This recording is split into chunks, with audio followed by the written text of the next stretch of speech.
Hello and welcome to Shatter the Stereotypes, where our intention is to empower Black men to live extraordinary lives. You see, there's never been a shortage of Black male role models. There's only a lack of exposure of those role models. So the intention here is to showcase and highlight Black men who are doing amazing things in the world today. So I got a really cool brother that we're going to be talking to, and he is joined by his wife and partner, Miss Candice Price. And so without further ado, Wayne, let's welcome you to the show. How you doing today, man?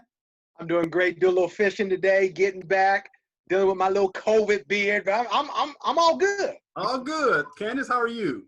I'm fine. I have no complaints. All right. Well, I want to start and set the context for this show with a story. Okay. Several years ago, my mom was living in San Diego, and I was living in Texas. And she called me up and she says, Mike, can you come out to California and build me a carport for my house? I said, sure. So I go out to San Diego and I build her this carport. She says, Michael, now, since you've done all this work, I want to treat you to something really, really special. What would you like to do? And I said, well, I've always wanted to go to the Sequoia National Park. And my mom looked at me and she says, what? You want to go look at some trees? She said, you want to go look at some trees? I said, yes, I've always wanted to go to that park. Now, that story is really a metaphor for Black people and being outdoors, because there's this stereotype that we don't like being outside. We don't like the outdoors. And you guys are completely shattering that stereotype with the work that you do, which is really amazing. And we're going to be talking about that. But before we talk about your program, I want to kind of give you guys an opportunity to introduce yourselves. So, Candice, I'm going to start with you and just have you introduce yourself and tell us a little bit about where you're from, maybe a little bit about growing up. Okay. Well, I'm Candice Price, and I'm the CEO and executive producer of Urban American Outdoors TV. I was born in Topeka, Kansas, and my family was involved in the Brown versus the Board. They were there. I wasn't born at that time. But, I came up later, and I grew up in Kansas City, Missouri. So I'm really kind of like a city girl, but my grandmother was a farm girl. So she grew up in St. Louis area, and she, one of the things that she did when I was little is that she grabbed up the whole family, and she got her camper and got her, hitched it to the car, and we took off across the country. So I was fortunate that as a little girl, I went to all the national parks, the forests, and public lands and grasslands and all of that. So I saw the Grand Canyon, I saw Yosemite, I saw Yellowstone, I saw, went up to Pikes Peak, all that different stuff.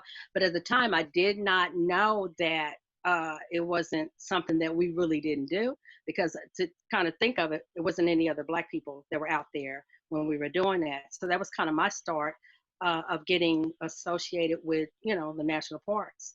But then later, I met Wayne Hubbard.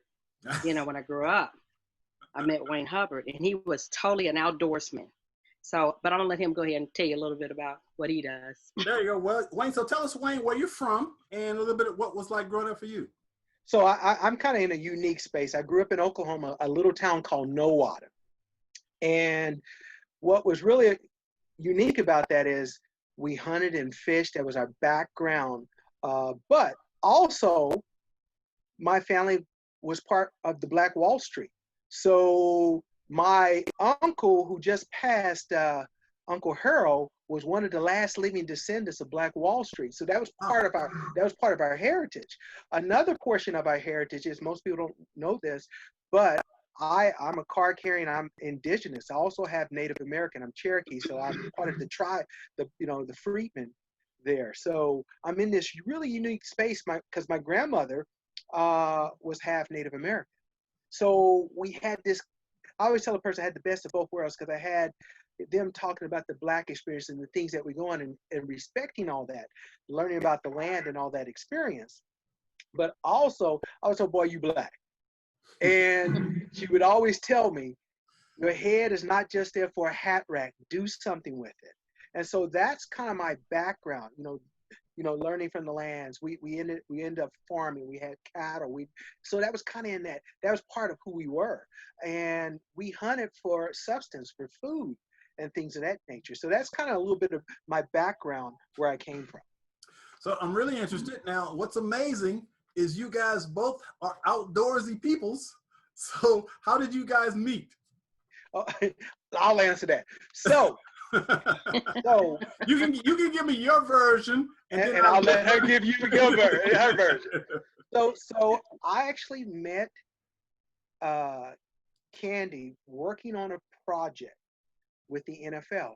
I actually did marketing for the NFL. I did a project where we took a player from the Kansas City Chiefs and Marvel Comics and did a campaign with Marvel Comics and stuff. And it was, and that's where I met Candy when we were working on this project with the NFL. So. All right, Candice, what's your version? Well, that is correct. It was working on a project.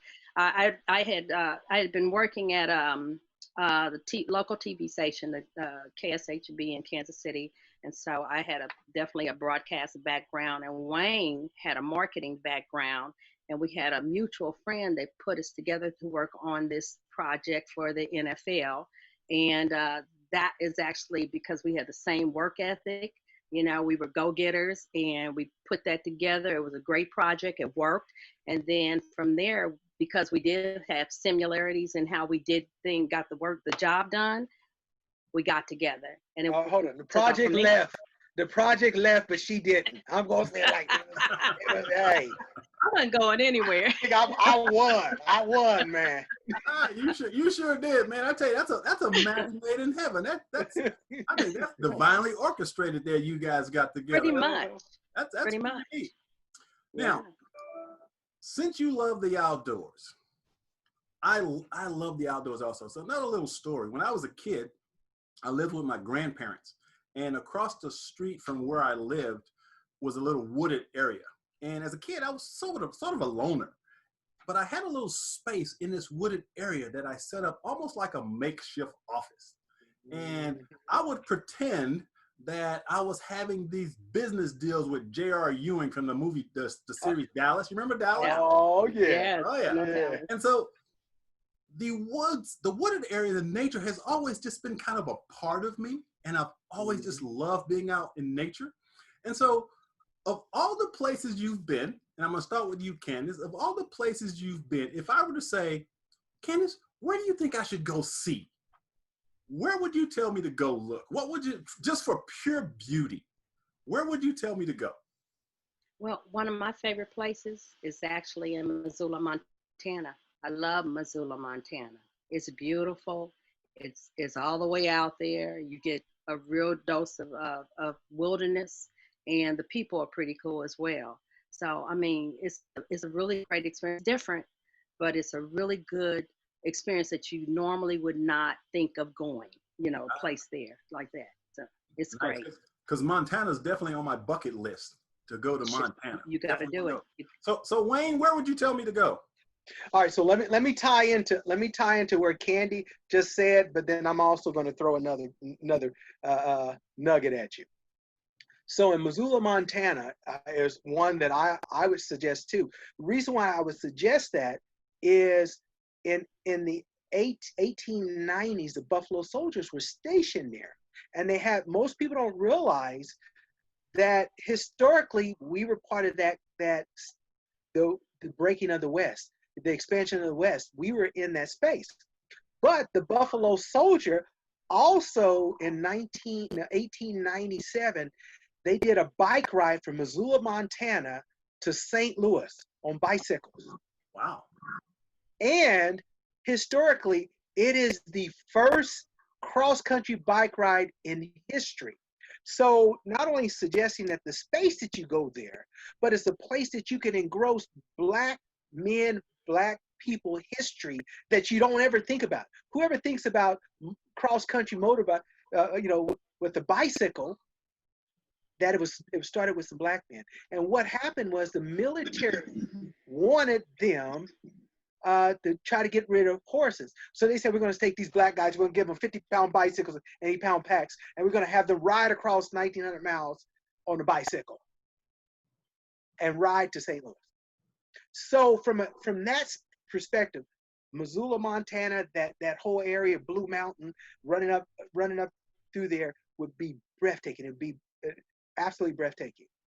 Now, I'm going to drop another grenade on you. If I want you to go somewhere, I want you to go to Plow and Trunk. Wait, say that again? Plow and Trunk, the Micronesia Islands, where they had the Japanese Ghost Fleet, where it's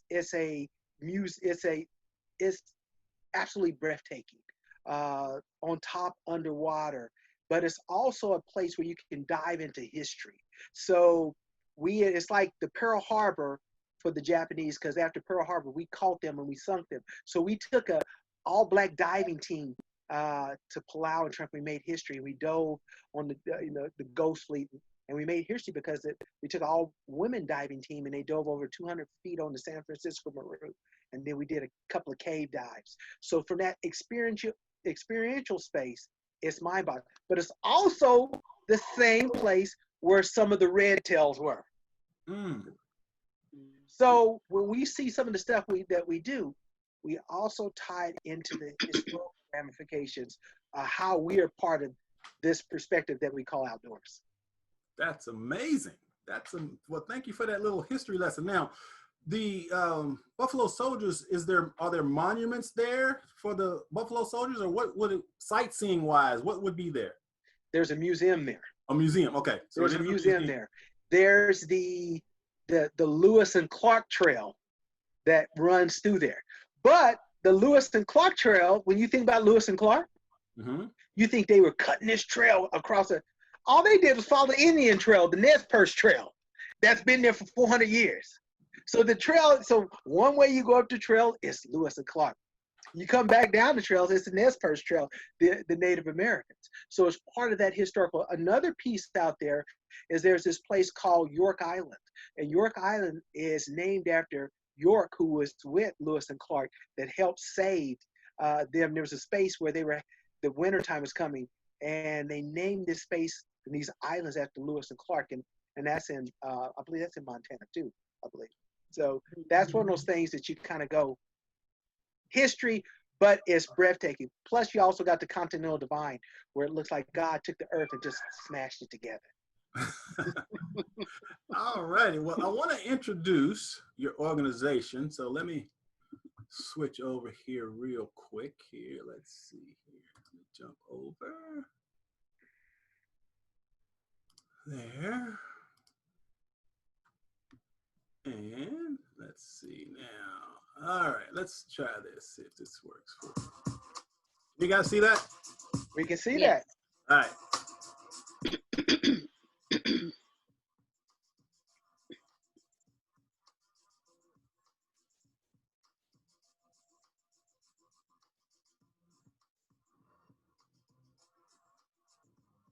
Out here in Montana, it's a little different from the city. I tell you what, you can come out here and you can play, and you can work in the same thing.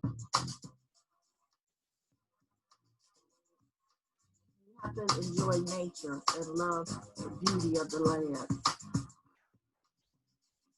Hello, I'm Wayne Hubbard, and today on the Urban American Outdoor Show, we're in Missoula, Montana. You guys asked me about the Forest Service, so you know what? I'm going to take you there. So I want you to sit back and relax. I'm Wayne Hubbard, and this is the Urban American Outdoor Show.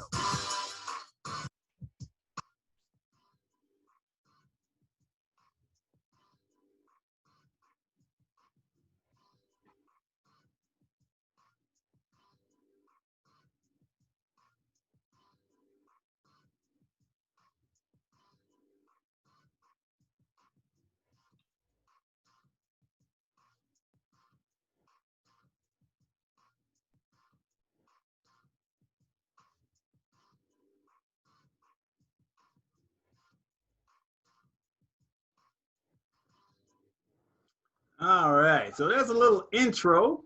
A little demo. So now let me slip back over here. All right, so Urban American Outdoors, what an amazing organization. So Wayne, first of all, tell us about Urban American Outdoors. So Urban American Outdoors, when we wanted to create Urban American Outdoors, we wanted to create a positive images of Black people and diverse people in the outdoors. When we first started this in 1998, 99, there was nothing that you saw with us. And if you did see us, we was always a sidekick. Oh, go get that tool, go do something. So we created this to show positive images of people of color in the outdoors. And so what's really unique about this is we do hunting, fishing, outdoors.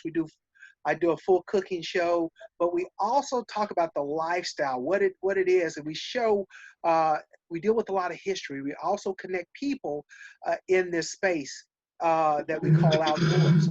Because one of the hard things to engage people of color in the outdoors, if you don't see yourself in there, you ain't going.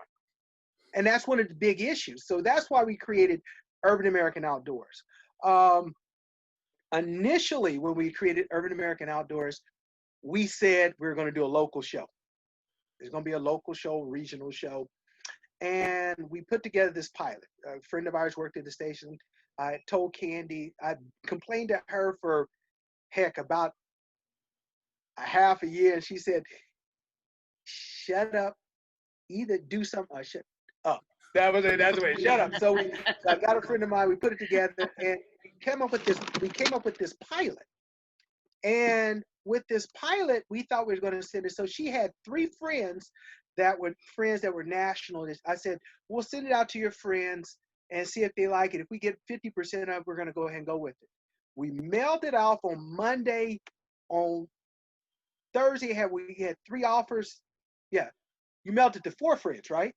I think it was 4 friends, had 3 offers for national distribution. 2 weeks later, we're on across the country.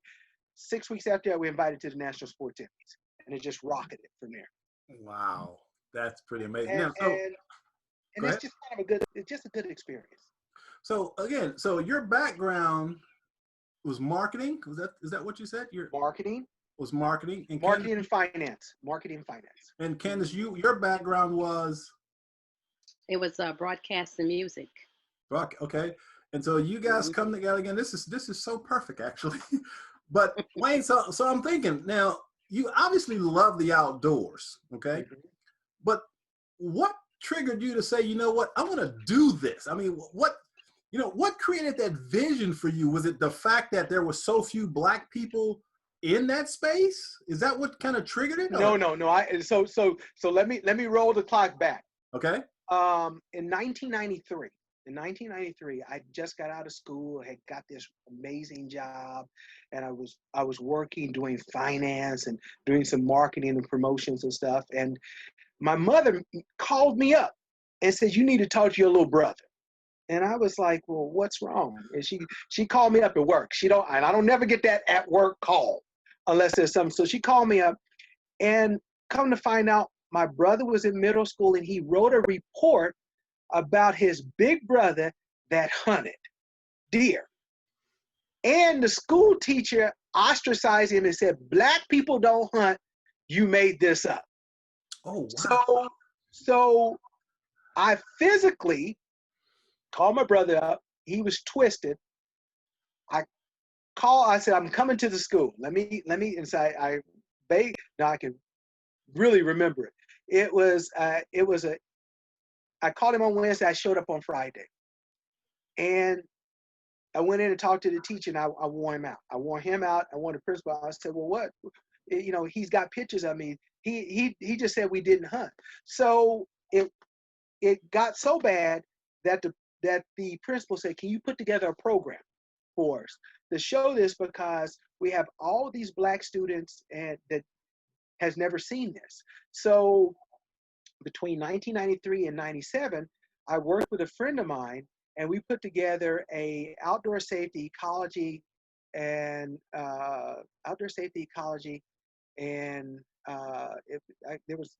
was outdoor safety ecology, and we did outdoor biking program. And we worked with 36 schools, over 400 teachers, and 9,000 students. That they came to me and was like, "Okay, what are you doing?" Because the kids are talking about this. And so roll the clock, doing it through a nonprofit, met Candy, told Candy about this. And she's like, "Well, why don't we do something? Because you got people calling, they're going crazy about it." about you're doing this thing and you just can't stop because the nonprofit, my friend who was working with the nonprofit had moved to another job. And so that created Urban American Outdoors. It came from someone saying that Black people can't and Black people don't do outdoors. That's So amazing. that's where that started from. That's amazing. That's absolutely amazing. You know, it's interesting because my story is similar in a way, not outdoorsy, but I had gone through a divorce, a bankruptcy, and a lot of stuff. So I had to really rebuild my life. And I started doing radio interviews because I wrote this book called Brothers, Are You Listening? A Success Guide for the 90s. And the intention was to let Black men know that it was okay to say, I need help. It was okay for Black men to go to therapy. It was okay for Black men to start talking about emotional issues. And when I started doing interviews, it was amazing to me how actually a lot of Black people were attacking me because they said, Black people don't go to therapy. You know, Black people don't do these types of things. I said, well, I'm Black, I did it. So there's gotta be more. So you can relate. Absolutely. So I'm like, there's gotta be other Black people. So I really relate to what you're saying because, you know, we have all these images and stereotypes about what it means to be Black. And sometimes it takes a courageous person like yourself to say, wait a minute, I love doing this, which is hunting and being outdoors, and then having a vision so that you can create something that allows others to wake up to the possibilities to see us in those different environments. And so what you're doing, I think, is absolutely incredible because, once again, it's a stereotype that we don't love the outdoors. Well, and let me say this to you. And it also had to be at the right time.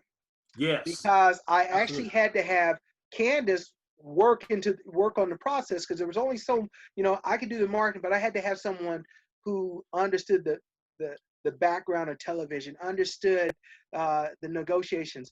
You know, here's Candice. When I met her, she'd tell you point blank, I ain't going in the outdoors. That was her statement to me. I'm not doing the outdoors. I'm not doing it. That's okay. I'm going to take you pheasant hunting with me. We went out pheasant hunting. We did it. She's like, oh, this isn't bad. This ain't what we thought it was. And I had to tell people of color, Black people recreate differently.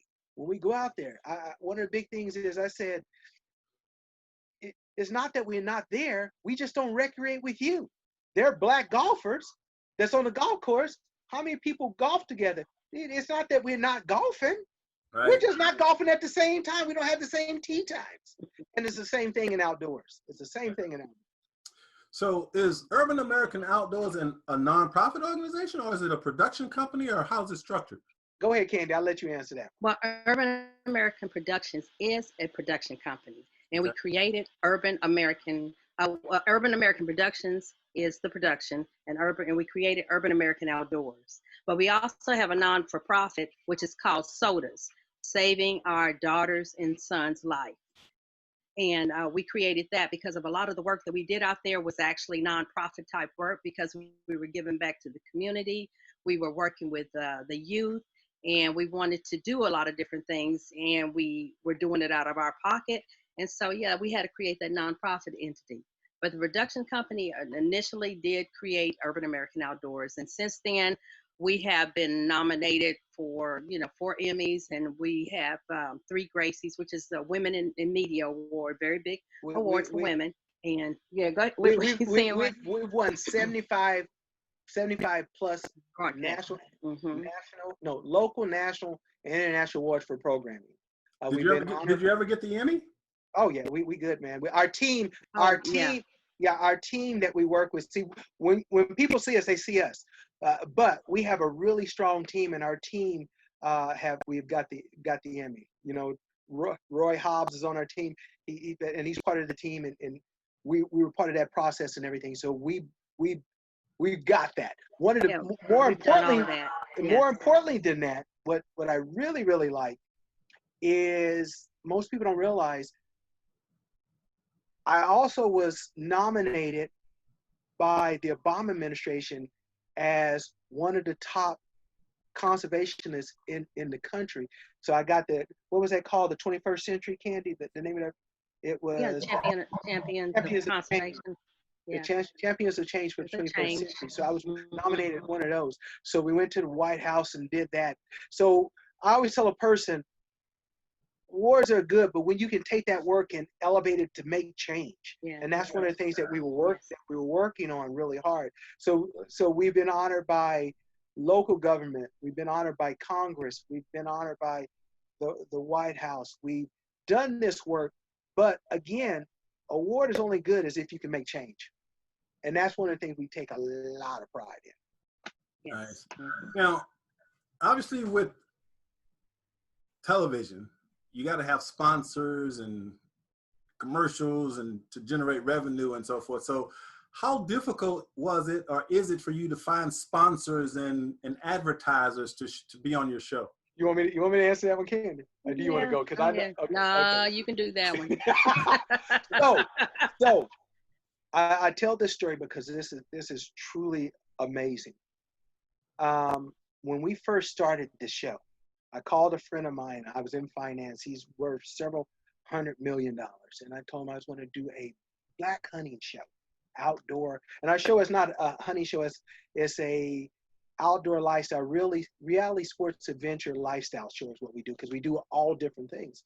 And so I told him that I was going to do this show, and he had the biggest horse laugh. He was like, you got a snowball hell of a chance of making it 2 weeks. Now, was this a black guy or white guy? White guy. Okay. White guy. And there was a network at the time called, there was like the Outdoor Channel, ESPN. Then there was a channel called Versus and everything that was, they were all sports related. And we reached out to them and said, you ain't going to do it. So they're gone and we're still here. And what we had to do is, our sponsors were more traditional sponsors. So we were getting banks and places like that. What we had a hard time with was outdoor sponsors. People in the outdoors, they would say, we love what you're doing, but we don't want to offend our audience. So what we want to do is we're going to buy around your show because we just want to get your audience, because Black people were spending money. They were taking us for granted.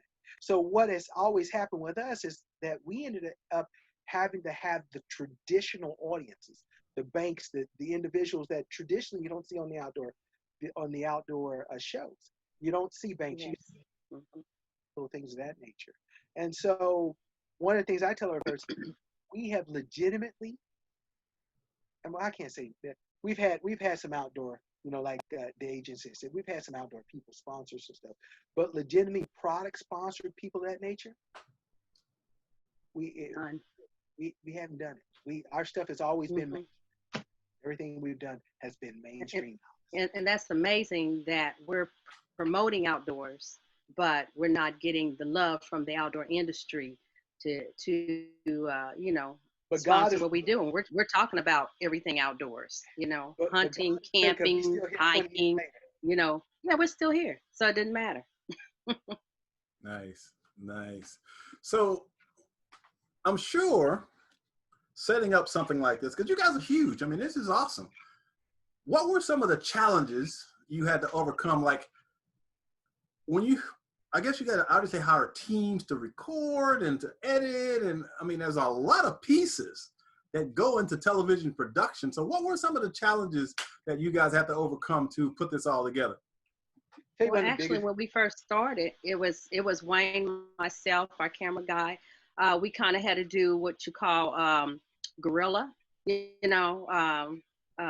filming or whatever. Wayne would take the camera sometimes. I'd do the camera work, and our other camera guy or do sound. We did ourselves because I did have a production background, and so we kind of knew we were doing it on a shoestring budget, but also shortcuts, because when you know the process, then you know how to do different things. And we would edit ourselves or whatever. But as we went, we started getting more of a team, and we'd have people call us. I want to go with you guys because we go to these great places. Everybody saw we were going, and we take care of our crew. They didn't have to take care of anything. We always made sure that everybody was taken care of.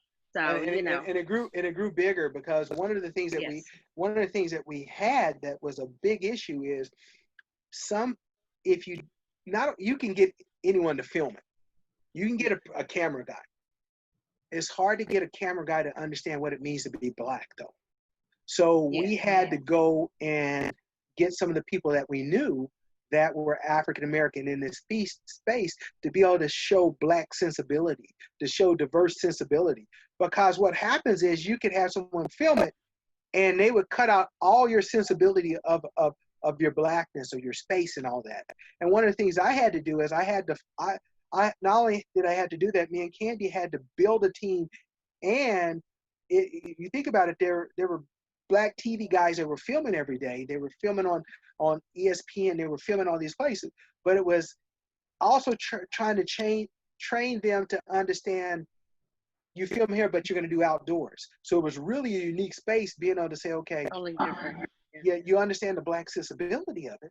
Yeah. But I need you to film. We had Black music. Our music was Black. We didn't believe in having, I didn't want any banjo or, you know, that kind of the twang music. I can't do that. I have a music background. I was R&B, you know, hip hop and everything, you know, our gospel music. Jazz. I did all of that. So our jazz, so our music was totally different. It was us. Our show represented, you know, Black sensibilities straight out. And then also me being a woman, I had a little another twist in there too. So women loved Wayne. They loved him because he'd come on there and he was different. You know, he would welcome you in, and they would welcome him into their home, basically, because you're broadcasting into their homes, and they loved him. Their children loved him. Their mothers loved him, you know. And then when he brought his mother on the show, they really like, oh man, he just, you know, he's warm, and he came across like that. So we were able to, you know, do it a little different, because when we first started, Wayne, because you used to have me watch those TV shows. He would have me watch all kind of outdoors.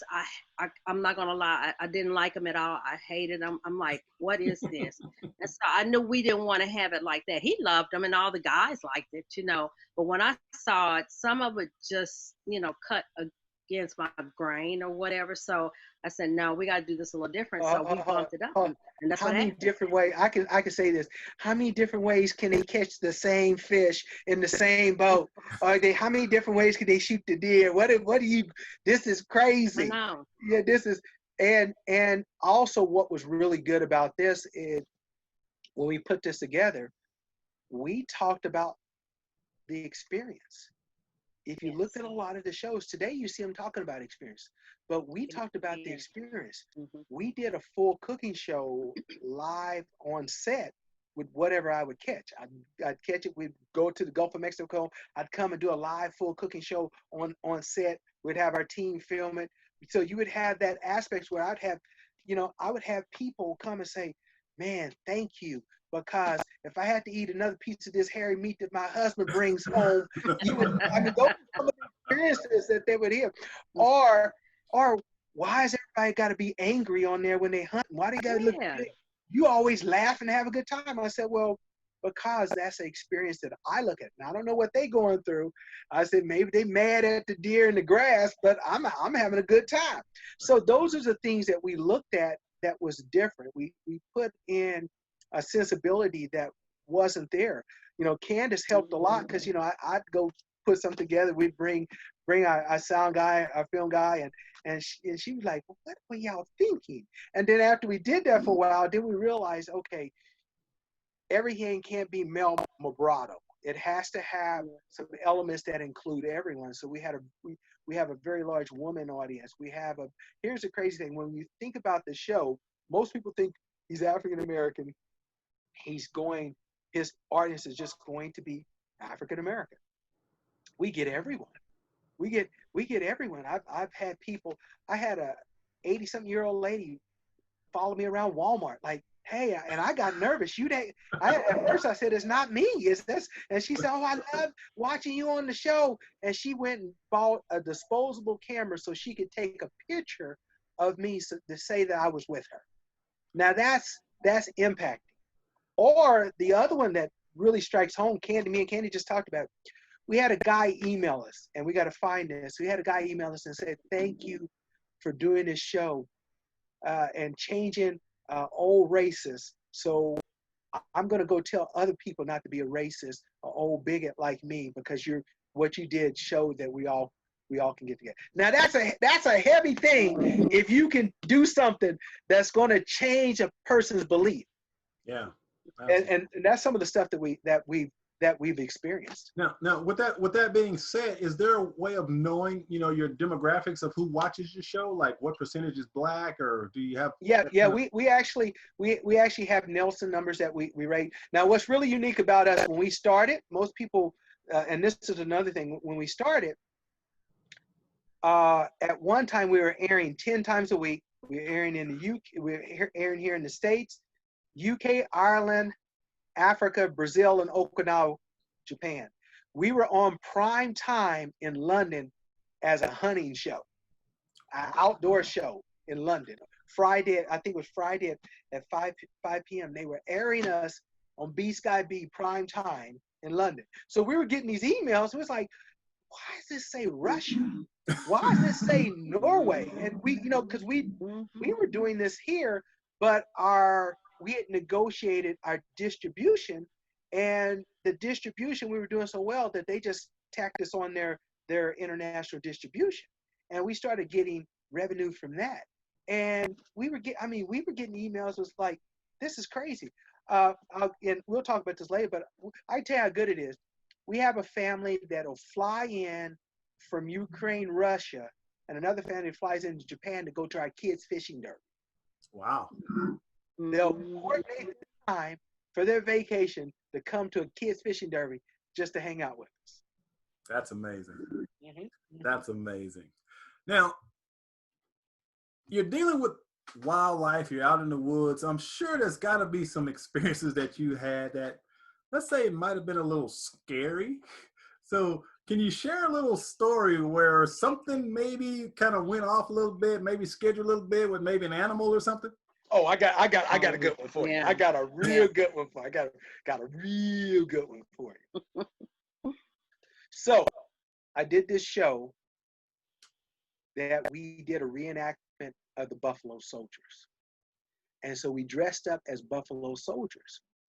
So we also went and hunted bison. We got to go shoot bison. And while we're out there now, we're all in our gear out there, the camera guy and everything. And think about it, 2,200 pounds of madness on hook. And I'm carrying a 45-70, the authentic round that the Buffalo Soldiers did. The show that we were filming was also tied with Fort Leavenworth, where the historical Buffalo Soldiers were. We also had the ability to have Colin Powell part of the show. So we knocked down two other guys are with me. We knocked down 2 buffalo. So it's my turn.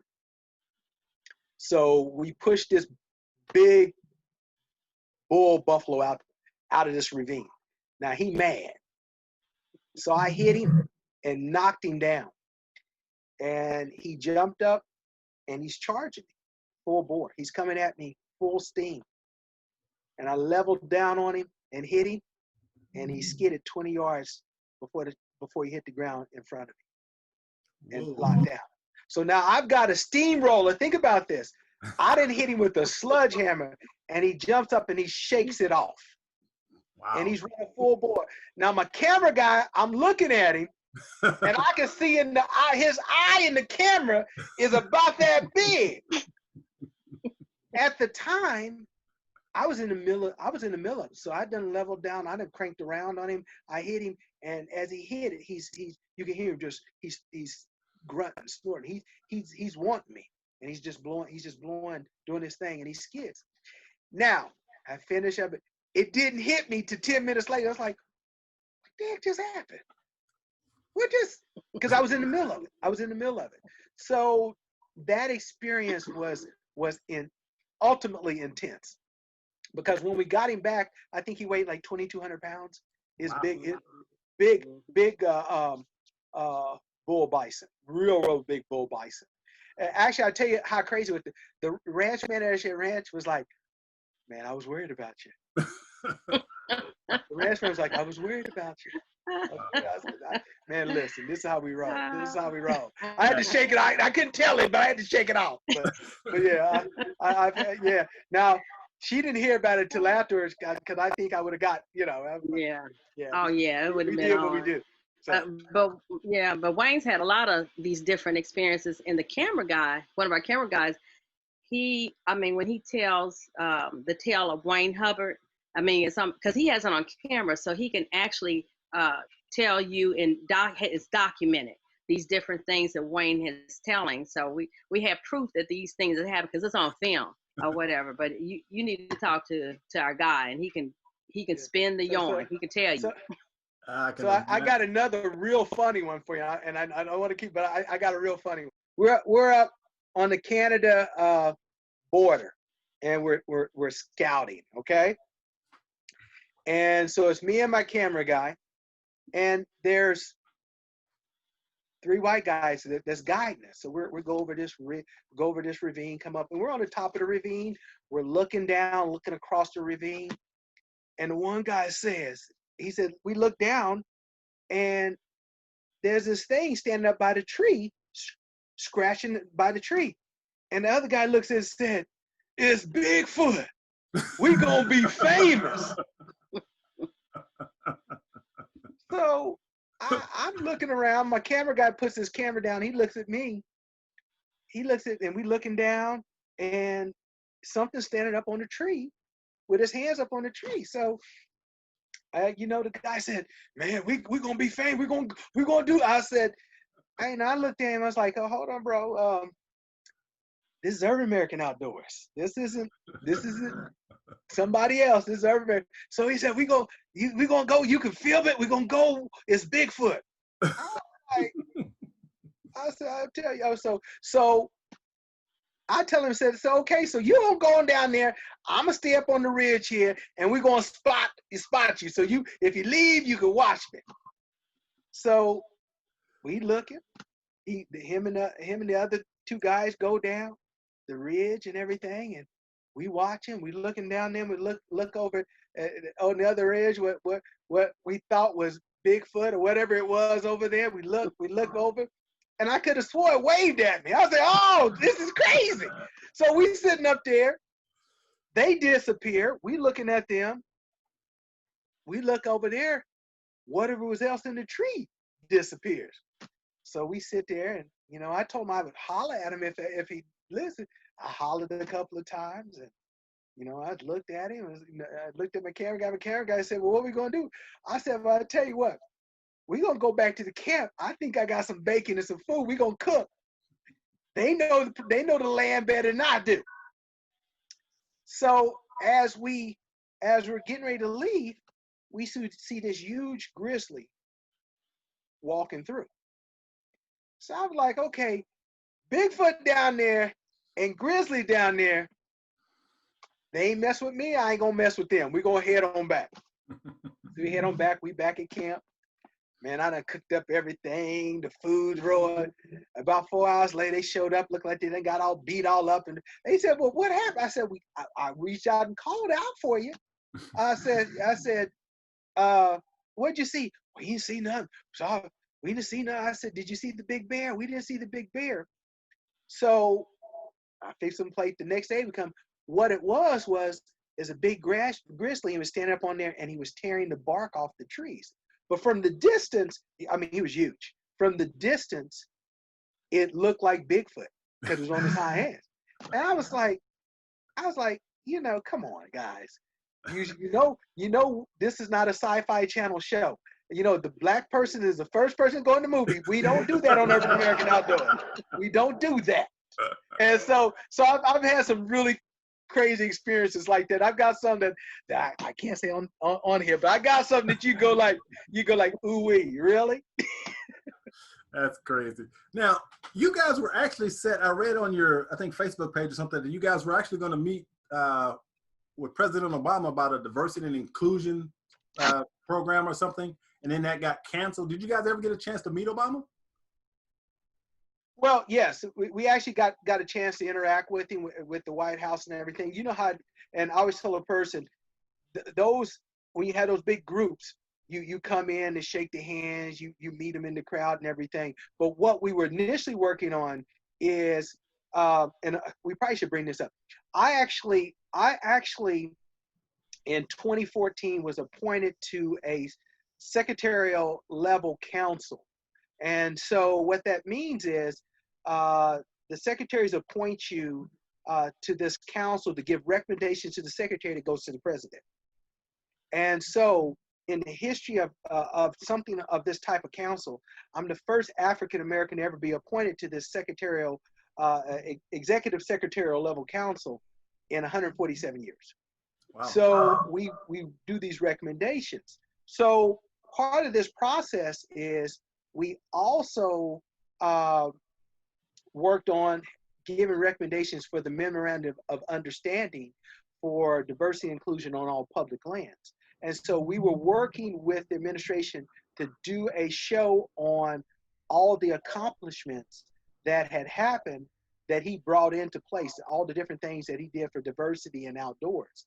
But what happened when we were working on that, there was some kind of big emergency that happened and they rescheduled everything. And so we were trying to work it back, but then election time kicked in and everything went everywhere. So with that being said, I'm sure you guys have your own feelings about the current administration and their lack of environmental awareness. I can just imagine that the current administration surely is not on your list of favorite administrations. So let me give you something really cool. Okay. Let me give you something because most people don't know this. This is something. So my council, there was 18 national leaders. So it's the leaders from the National Wildlife Federation, Turkey Federation, these huge organizations, the Teddy Roosevelt Conservation Pact, the Congressional Sportsman Caucus were on this council. So when the administration flipped over, they shut down all the other councils and FACAs and things of that nature. They shut it down. They shut them down. All except my group. So the new secretary came in and said, can you give some recommendations for what to do for recreation? Well, when the new administration came in, I'm still sitting there. So I was able to write recommendations because what they did is they wiped out anything that said engagement from that perspective. It was kind of a different thing. They came in, and if anything, it almost seemed like anything that had to do with the past administration, they wanted to rewrite it. So what I was able to do is take the language and also put that back into the new executive order. So what happened was I was able to write in cross-training, mentoring, youth engagement, diversity, and say it without saying it. And they copied it verbatim and put it in the new secretarial order that's being used today. So I was able to put that in there because I'm sitting at the table. Now, what happened was, after that happened, they sunsetted my council. After we gave them the recommendations, they sunsetted it. So out of that whole group of 18 national leaders, and I mean, these are, think about it, Turkey Federation's a $1 billion organization. National Wildlife Federation, 10 million members, Teddy Road Conservation, big groups like that. They wiped out all of them, except 4 of us. So I'm still sitting at the table. Wow. So I'm still able to push in. I'm still able to talk about conservation engagement, diversity, engaging our community. Because right now, if we wasn't there, think about it. Who would be talking about this space? So I think is a secretarial order, is it Secretary 3346, 3356, and 3363, that all tied to the recommendations that I put in for engagement. Wow. So it's a real, now let me say it, we're all a little shaky about everything that's going on. but thank God I'm able to go in and try to chip away and keep some of this stuff in there. And what has happened is the programming that we did were really superseding. So, you know, they're not going to cut their out because we were doing these different fishing programs and these different outdoor programs that, you know, if they cut it out, there wouldn't be any diversity. So it behooved them to kind of try to keep some of the programming. Now, some of it is gone, but that's kind of how it rolls. Yeah. Now, with that being said, you mentioned the Urban Kids Fishing, the Urban Kids Fishing Derby. Talk a little bit about that, Candice. Candy, you want to hit him with that? Yeah. Well, about 15 years ago, we started Urban Kids Fishing Derby. And what happened is that in the middle of, it started in Kansas City, Missouri, and also Kansas City, Kansas. And there was a pond in the park across the street from where I grew up. And we started saying, well, Wayne and I were out and we were seeing all these different events, recreational events that were taking place, but our children were not included. A lot of times they weren't welcome, they didn't have access, and there was no opportunity. So we created this to bridge all of that. And in the park, what we did, we got some cane poles, we stocked it, we sent out flyers, word of mouth, and it took place. And we had about 250, almost 400 kids at our first event, just from word of mouth and flyers. And we provided, you know, like I said, the pole, the bait, and the fish that were there. And then from that, and because we had social media going on, other places across the country start saying, oh, I want to do something like that, because they didn't see that anywhere else. They would have derbies, but they didn't have the derby that we had, which had a different kind of experience. It was family, you know, multi-generational, multicultural. It just cut everything across all things, and you were welcome. And it was a safe space, and we provided everything. You just show up. And so from there, right now we do Kansas City, Missouri, Kansas City, Kansas, Ferguson, Atlanta, LA, Washington, D.C. We've done it in Milwaukee and Portland. And I think we're going to add some more. Well, they asked us to come in your neck of the woods in Texas. They've been on us to come Texas. to Dallas and one of the other things that need to be brought up also, when there's certain places that we go and we give away each kid a fishing rod. So we give away 200 free fishing rods to the kids when they show up. So and we do this when people hear it on Washington, D.C. We actually do it on the Washington Mall. Our event physically sits on the Washington Mall. So where you're fishing at is right next to where Martin Luther King spoke. There's the monument right there, and our kids fish there. So we stock it, we fish it. We, you know, what was it? Last year we gave, the year before we gave away 500 fishing rods to the kids in the DC area, but they come all across the country.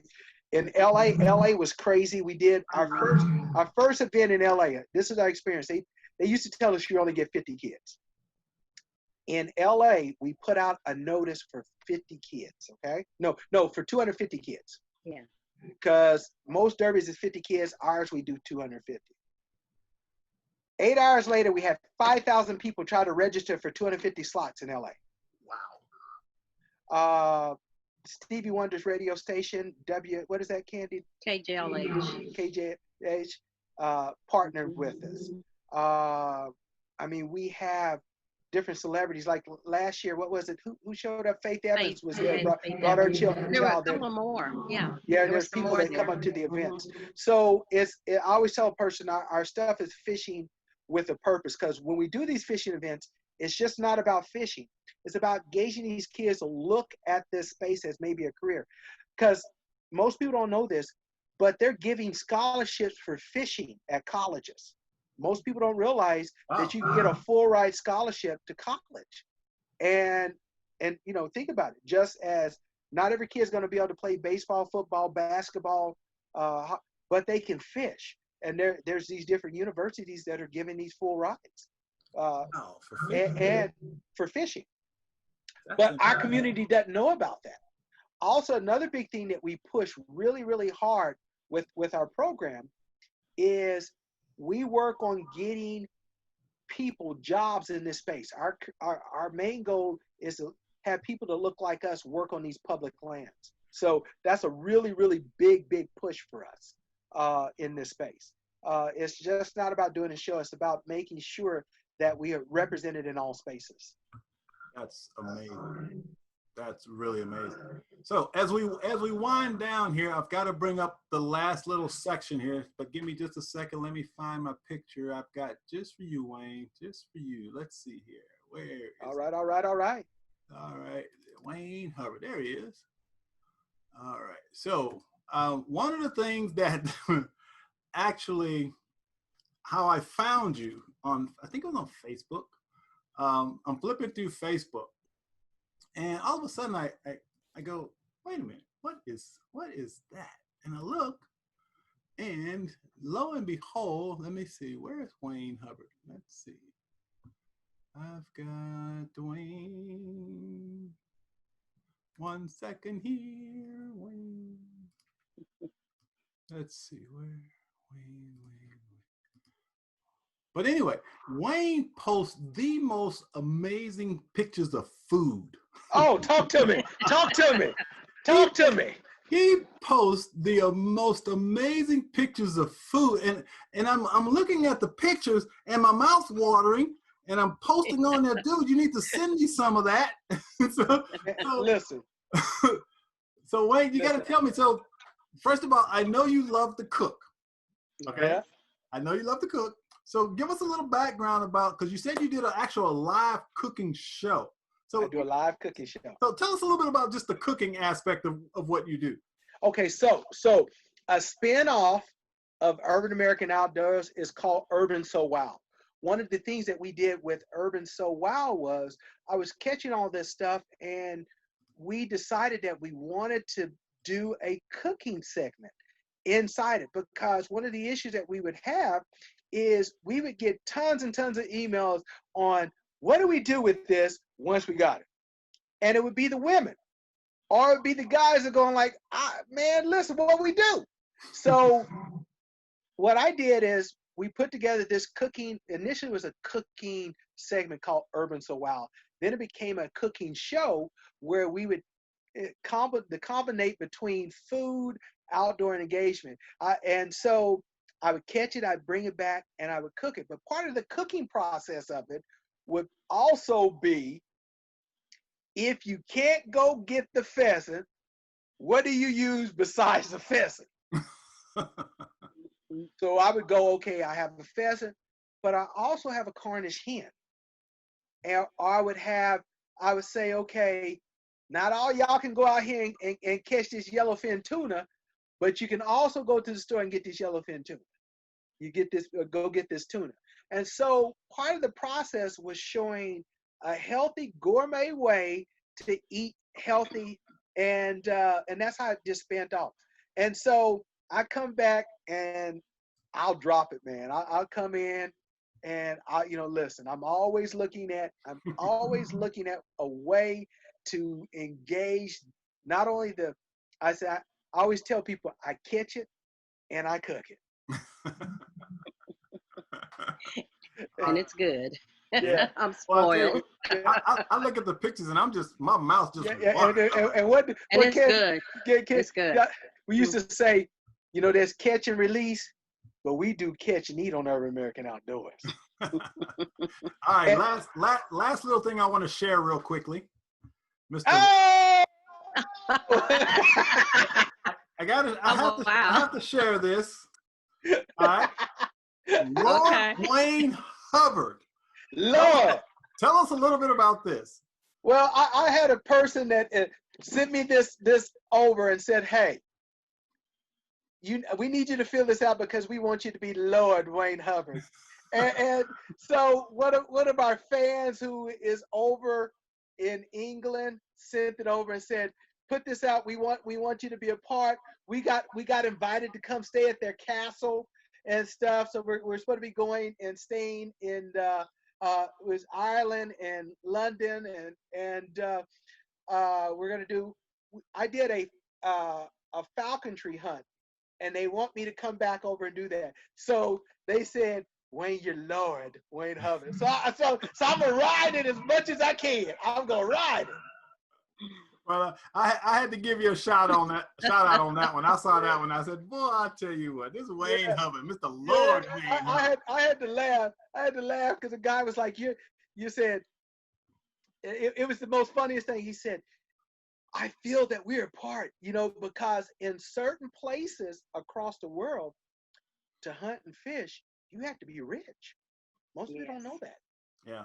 And if you're in, England, Ireland, European countries, it is where we take for granted, it is a very, very expensive sport.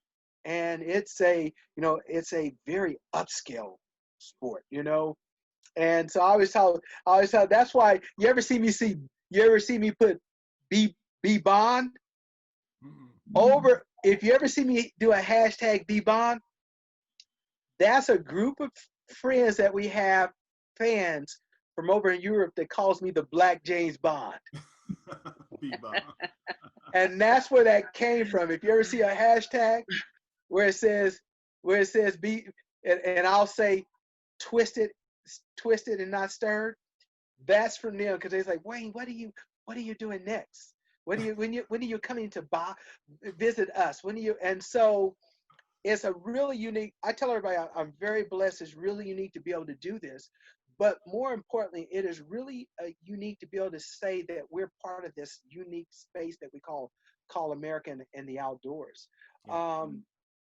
Right now, we're going through some really crazy, trying times right now. But we also got to realize that America wouldn't be America without us as a people. The West would not be the West without us as a people. I use some of these spaces and places that we talk about. Most people don't realize that the Buffalo Soldiers strung thousands and thousands of feet of telegraph lines that became the telephone, the telegraph, and all that. That was us as Black people. So we built this country and expanded it. So this wouldn't be here the way it is if we wasn't in it. And so that's why we do what we do. And that's why it's important that, like you behind you, sharing the Black male stereotypes. We do it all. Absolutely. It's just that sometimes it's not telegraphed, Well, that's the whole intention of this show. I simply interview people so that we get to see what, number one, we've always known we're capable of.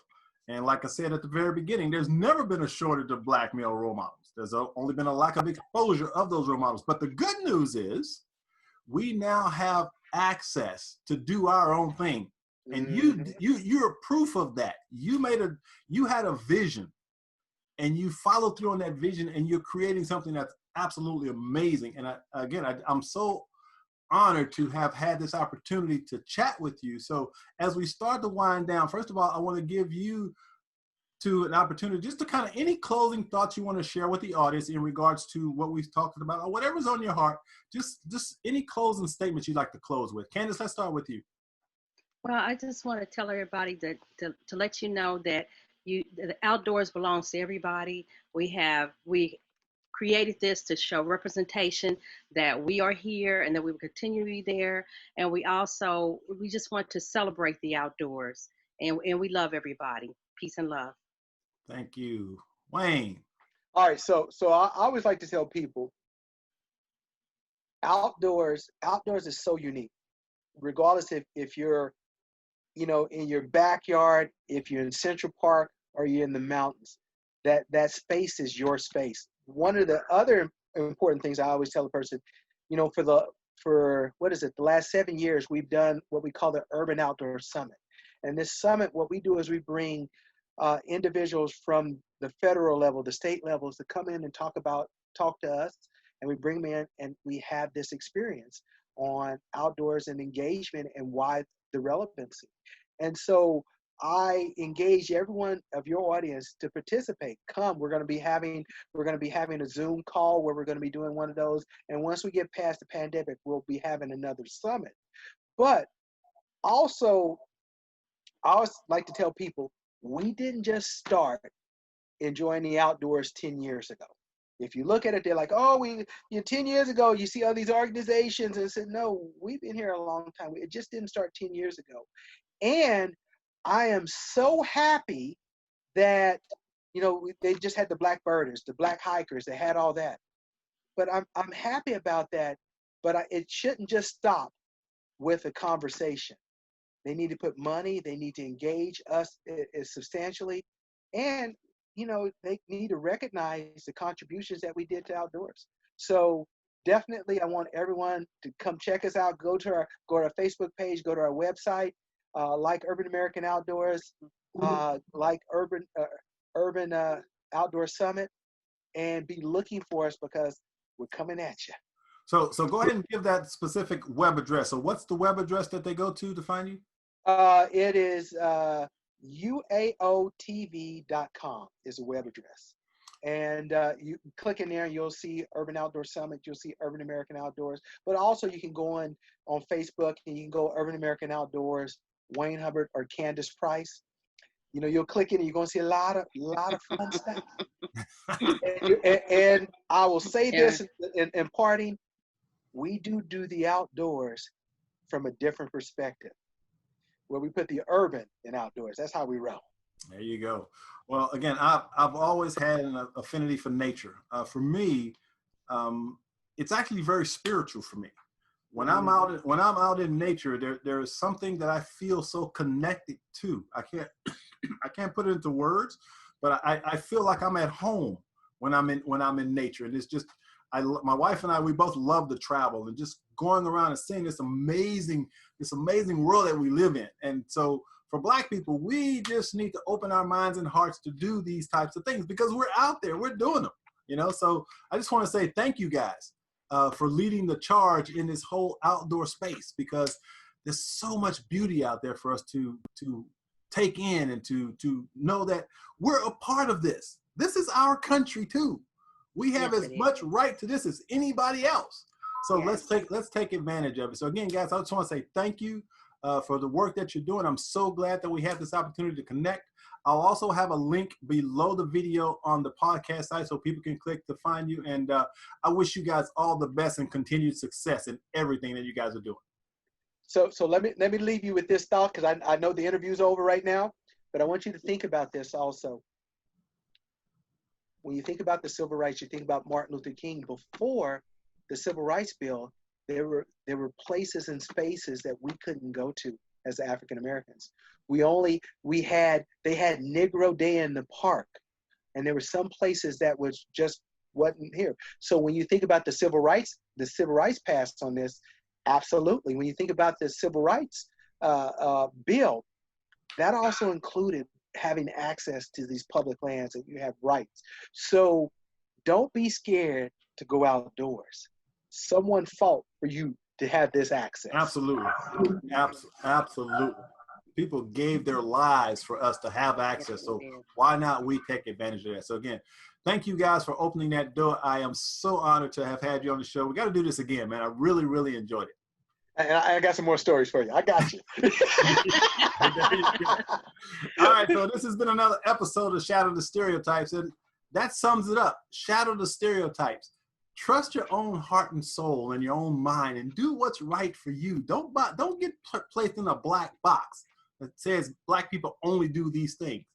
Do what you want to do, because as we just mentioned, people died for our right to have access to this stuff. We got to take advantage of it. So again, Shadow the Stereotypes. Have a wonderful day. We'll see you next episode. Take care. All right. You have a good one.